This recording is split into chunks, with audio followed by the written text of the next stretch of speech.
ایک دوا ساز کمپنی ایک ایسی عمدہ دوا بناتی ہے کہ جو دل کے امراض کو بھی کم کرتی ہے، جو شوگر سے بھی بچاتی ہے اور جو موٹاپا بھی گھٹاتی ہے، جو نیند کو بھی بہتر بناتی ہے، جو موڈ کو بھی اچھا کرتی ہے اور جو ہڈیاں بھی مضبوط کرتی ہے اور جو عمر بھی بڑھاتی ہے۔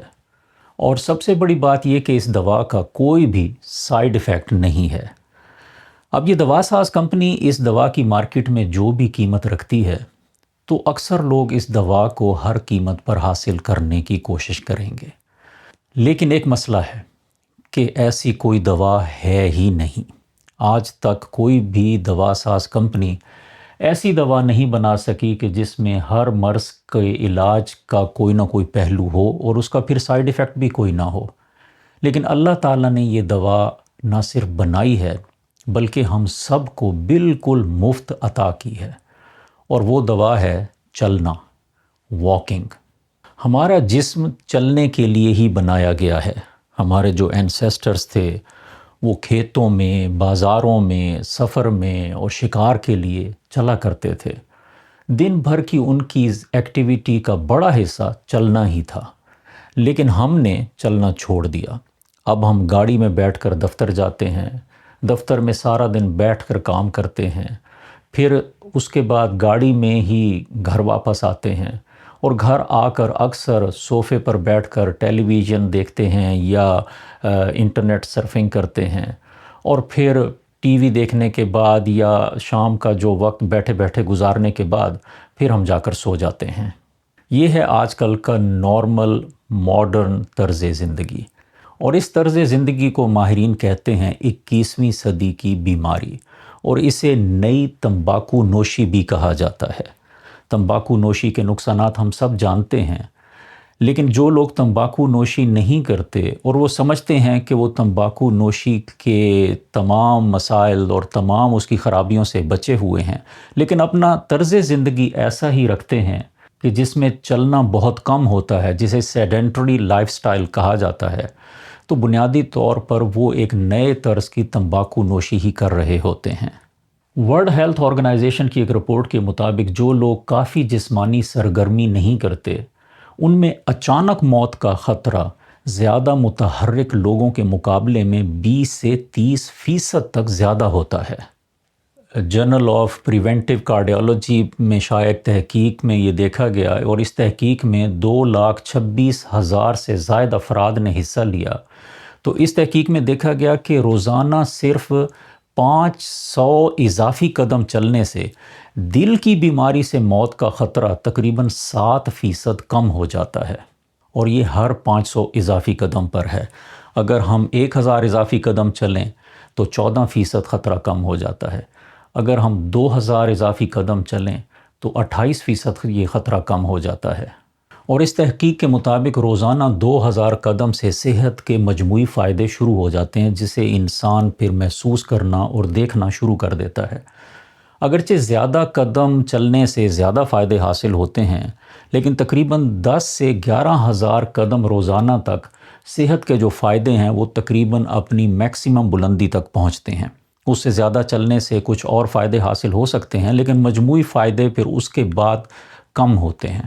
جبکہ ایک اور میڈیکل جرنل کی ایک تحقیق میں یہ دکھایا گیا کہ جو لوگ روزانہ 8,000 قدم چلتے ہیں ان میں اچانک موت کا خطرہ ان لوگوں کی نسبت 51% کم رہا جو روزانہ صرف 4,000 قدم چلتے ہیں، اور جو لوگ 12,000 قدم روزانہ چلتے ہیں ان میں یہ خطرہ 4,000 قدم والوں کی نسبت 65% تک کم رہا۔ اور اس تحقیق میں ایک دلچسپ بات یہ دیکھی گئی کہ چلنے کی رفتار کے مقابلے میں چلنے کی مقدار زیادہ اہم ثابت ہوئی۔ اگرچہ تیز رفتار چلنے کے بھی اپنے فائدے ہیں، لیکن اگر کوئی تیز رفتار نہ بھی چل سکے تو جو زیادہ فائدوں کا انحصار ہے وہ چلنے کی مقدار پر ہے، نہ کہ رفتار پر۔ تو اسے یوں بھی کہا جا سکتا ہے کہ جو شخص تیز رفتار 1000 قدم چلتا ہے، لیکن جو شخص ایک نارمل رفتار سے یا آہستہ رفتار سے 10,000 قدم چلتا ہے تو 10,000 قدم چلنے والے کو صحت کے زیادہ فائدے حاصل ہوتے ہیں۔ اب چلنے کے جو فائدے ہیں وہ جسمانی فائدے بھی ہیں، ذہنی فائدے بھی ہیں اور روحانی فائدے بھی ہیں۔ جسمانی فائدے تو ہم بہت دفعہ پڑھ بھی چکے ہیں، سن بھی چکے ہیں، اور ان کا تذکرہ بھی بہت جگہوں پر ہوتا ہے، تو اسے بار بار دہرانے کی شاید ضرورت اتنی نہیں ہے۔ بہرحال جسمانی فائدوں میں دل کی صحت، بلڈ پریشر، شوگر، وزن اور میٹابولزم میں بہتری، اور دماغ اور موڈ میں بہتری، اور ہڈیاں اور جوڑ کا صحت مند ہونا اور نیند کا بہتر ہونا، یہ کامن فائدے سب کو معلوم ہیں۔ لیکن جو ذہنی فائدے ہیں اور جو روحانی فائدے ہیں وہ ذرا کم لوگوں کو معلوم ہیں۔ تحقیقات میں دیکھا گیا ہے کہ چلنے سے، روزانہ چلنے کی عادت سے ذہن کھلنا شروع ہو جاتا ہے اور خیالات بہتر پیدا ہوتے ہیں دماغ میں، اور سوچ بھی تیز رفتار ہو جاتی ہے، اور الجھنے بھی سلجھنے کا زیادہ موقع چلنے کے دوران ملتا ہے۔ اکثر دیکھا جاتا ہے کہ مفکرین اور مصنف لوگ اور سائنسدان جب وہ کسی پیچیدہ بات کو سوچ رہے ہوتے ہیں تو وہ چلنا شروع کر دیتے ہیں، کیونکہ وہ جانتے ہیں کہ چلنے کے دوران دماغ بھی بہتر چلتا ہے۔ اور اسی طرح پھر روحانی فائدے بھی ہیں۔ ایک تو یہ کہ جب ہم باہر واک کرتے ہیں تو ہم قدرت کے ساتھ وقت گزارتے ہیں، اور پھر ہم اللہ کی نشانیوں کو بھی دیکھتے ہیں، آسمان کو دیکھتے ہیں، ستاروں کو دیکھتے ہیں، پودوں کو دیکھتے ہیں، ہوا کو محسوس کرتے ہیں، اور پھر ہم اس پر غور و فکر اور تدبر کرتے ہیں کہ کیسے اللہ نے یہ سب کچھ بنایا اور ہمارے لیے بنایا۔ تو قدرت کے ساتھ وقت گزارنے میں اور اللہ کی نشانیوں پر غور و تدبر کرنے سے ایک قلبی سکون بھی حاصل ہوتا ہے۔ اور چلنے کا جو ایک فائدہ جس پہ سائنس کافی تحقیق کر چکی ہے اور کافی زیادہ تحقیق اور کر بھی رہی ہے، وہ یہ کہ ہمارے جسم کے اندر جو کروموسومز ہوتے ہیں، جن کے اندر ڈی این اے ہوتے ہیں، ان کروموسومز کی تقریباً اس طرح کی شکل ہوتی ہے، تو ان کے سروں پر ایک کیپ نما سٹرکچر ہوتا ہے جسے ٹیلومیر کہتے ہیں۔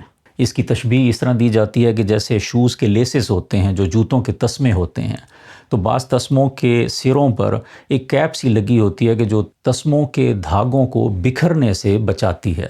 تو کروموسومز کے سروں پر بھی اسی طرح کی کیپ ہوتی ہے جسے ٹیلومیر کہتے ہیں۔ اب ٹیلومیر کا ایک سائز ہوتا ہے، تو جب سیل ڈیوائیڈ ہوتے ہیں، ہمارے جو سیلز ہیں، ہمارے جو خلیے ہیں، وہ ساری عمر ڈیوائیڈ ہوتے رہتے ہیں۔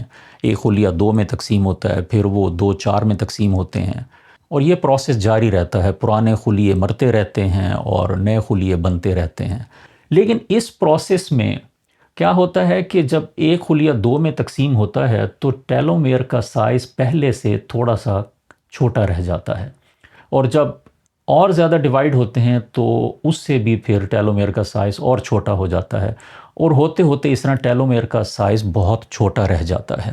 یعنی اسے یوں بھی دکھایا جا سکتا ہے کہ وقت کے ساتھ ٹیلومیر کا سائز چھوٹا ہوتا جاتا ہے۔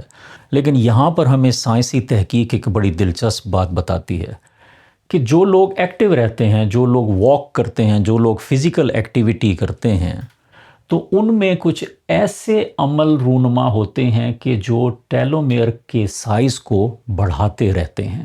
یعنی وہ جتنا چھوٹا ہوتا ہے تو اس کو وہ تھوڑا سا بڑھا بھی دیتے ہیں۔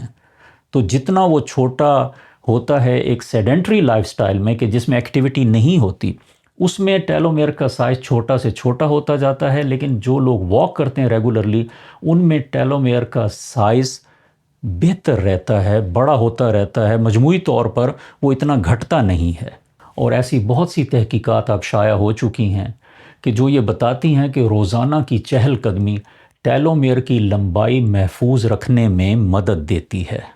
اور اب ہم بات کرتے ہیں کچھ عملی مشوروں پر کہ ہم چلنے کو کیسے اپنی زندگیوں میں داخل کر سکتے ہیں، شامل کر سکتے ہیں اور اس پر عمل جاری رکھ سکتے ہیں۔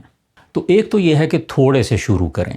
اکثر لوگ اس میں ہوتے ہیں کہ جی ہاں 10,000 قدم چلنے کتنے فائدے ہیں، 12,000 قدم چلنے کتنے فائدے ہیں، تو بس ہم وقت نکالیں گے، چلنا شروع کریں گے، اور وہ بڑے ٹارگٹ ہوتے ہیں، اس کو اچیو کرنے کے لیے اکثر وقت ملتا نہیں، اور پھر وہ چلنے کا عمل شروع ہوتا بھی نہیں۔ تو اس لیے تھوڑے سے شروع کریں، چاہے 500 اضافی قدم ہی کیوں نہ ہو، 5-10 منٹ کی واک ہی کیوں نہ ہو، اس سے شروع کریں، اور جتنا اگر بڑھا سکیں تو بڑھائیں، لیکن جتنا جاری رکھ سکیں اسے جاری ضرور رکھیں اور روزانہ واک کریں۔ اور دوسرا یہ کہ اس واک کو اپنی روزمرہ کی زندگی میں چھپائیں۔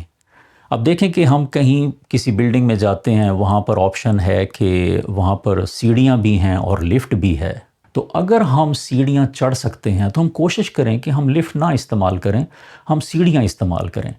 اور سیڑھیاں ایک ایسی ایکسرسائز ہے کہ جس میں ایک اندازے کے مطابق کہا جا سکتا ہے کہ اگر 10 یا 12 قدم کی وہ سیڑھی ہو، 12 سٹیپس کی وہ سیڑھی ہو، تو جب ہم وہ سیڑھی چڑھتے ہیں تو وہ تقریباً 50 سے 60 قدم واکنگ کے برابر ہو جاتی ہے۔ اور اسی طرح اگر ہم کہیں پر گاڑی پر بھی جا رہے ہیں تو کوشش کریں کہ اگر ممکن ہو تو اپنی گاڑی کو ذرا دور پارک کریں اور اصل مقام جہاں پہ ہمیں جانا ہے اس کا کچھ حصہ ہم واکنگ سے طے کریں۔ اور ایک اور امپورٹنٹ اور جو آسان ترین عادت ہے وہ یہ ہے کہ جب ہمیں کوئی ٹیلی فون کال آئے یا ہم خود کال کریں، ہم چاہے بیٹھ کر اپنے آفس کا کام کر رہے ہوں یا کوئی اور کام، تو جب ٹیلی فون پہ ہم بات کرنے لگیں تو ہم ٹہلنا شروع کر دیں۔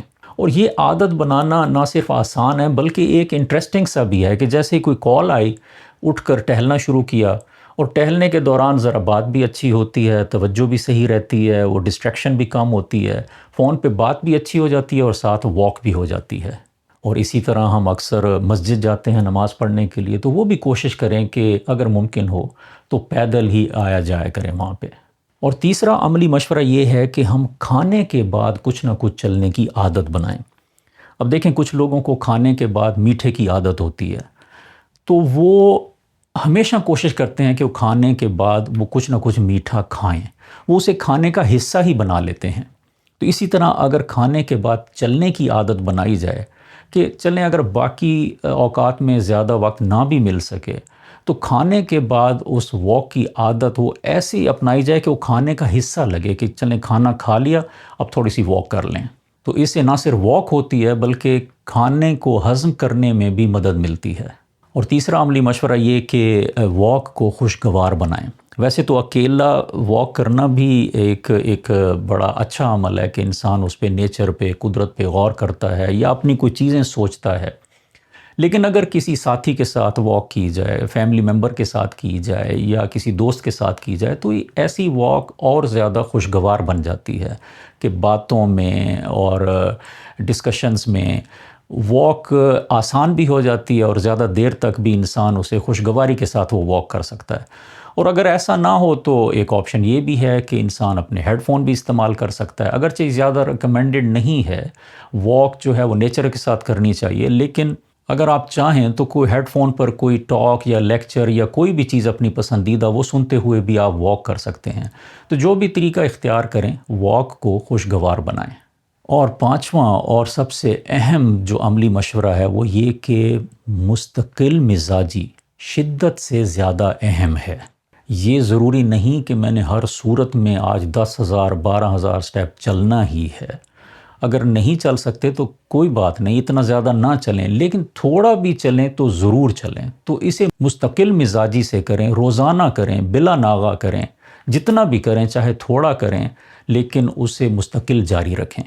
تو آخر میں یہ یاد رکھنا بھی ضروری ہے کہ اگرچہ واک کے جسمانی، ذہنی اور روحانی بہت سے فائدے ہیں، لیکن یہ ہر بیماری کا مکمل علاج نہیں ہے۔ جہاں ایکچول علاج کی ضرورت ہو، دواؤں کی ضرورت ہو، طبی مشورے کی ضرورت ہو، تو صرف واک پہ ڈپینڈ نہیں کرنا چاہیے۔ جہاں علاج کی ضرورت ہو وہاں علاج بھی کرنا چاہیے۔ تاہم یہ بھی یاد رکھیں کہ اگرچہ واک بذات خود ہر بیماری کا مکمل علاج تو نہیں، لیکن یہ بہت سی بے وقت بیماریوں سے انسان کو بچاتی ہے۔ اور دوسری اہم یاد رکھنے والی بات یہ ہے کہ ہم نے، اور خاص طور پر اس کنزیومر سوسائٹی نے، صحت کو ایک بہت بڑا پیچیدہ مسئلہ بنا دیا ہے۔ مہنگے سپلیمنٹس، سخت ڈائٹ پلانز اور تھکا دینے والی ورزشیں، اگرچہ ان سب چیزوں کے بھی کہیں کچھ فائدے اپنی اپنی جگہ پر ہیں، حاصل ہو سکتے ہیں، لیکن اکثر جو سب سے زیادہ فائدہ مند اور طاقتور چیزیں ہوتی ہیں وہ سادہ سی ہوتی ہیں، اور واک ایسا ہی ایک انتہائی سادہ اور انتہائی طاقتور صحت کا پلان ہے۔ تو آخر میں یاد رکھیں کہ صحت ایک امانت ہے جس کی ہم نے حفاظت کرنی ہے، اور اس امانت کی حفاظت کا آغاز اکثر صرف ایک قدم سے ہو سکتا ہے۔ اور اسی طرح ایک غیر متحرک طرز زندگی اس امانت میں خیانت کی طرح بھی ہو سکتی ہے۔ تو کیوں نہ اس امانت کی حفاظت ابھی سے شروع کی جائے، اور اس ویڈیو کے بعد تھوڑی سی واک ہی کر لی جائے۔ اپنے ویل بینگ کے اس چینل کے ساتھ جڑے رہیں اور مجھے اپنی دعاؤں میں یاد رکھیں۔ السلام علیکم۔